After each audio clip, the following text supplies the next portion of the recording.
istorija apie neregį, kuris buvo prie kelio į Jerichą. Keliavo Jėzus ir jis išgirdęs, kad Jėzus eina pro šalį, supratęs, kad Jėzus gali jam padėti, pradėjo šaukti: Jėzau, Dovydo sūnau, pasigailėk manęs. Minia jį tildė, bet jis dar garsiau šaukė. Ir galiausiai Jėzus paklausė: ko nori, kad tau padaryčiau? Neregys atsakė: Rabuni, kad praregėčiau. Tada Jėzus jam tarė: eik, tavo tikėjimas išgydė tave. Ir tuojau pat praregėjo ir nusekė paskui Jėzų. Nuostabi istorija, žmogus gavo nuostabų atsakymą iš Dievo. Jis buvo neregintis ir Viešpats jį išgydė. Ką šita istorija mokina?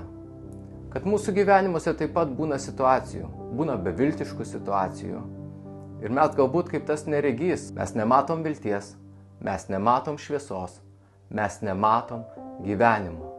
Bet yra Jėzus, kuris atneša gyvenimą ir kuris šiandien nori atnešti gyvenimą į tavo širdį.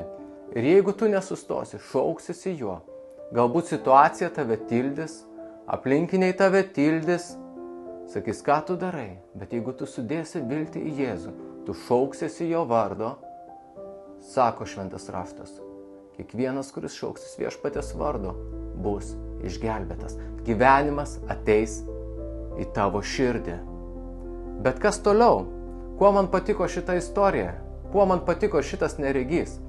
Jisai, sako, toliau nusekė paskui Jėzų. Kai Jėzus jį išgydė, jis nusekė paskui Jėzų.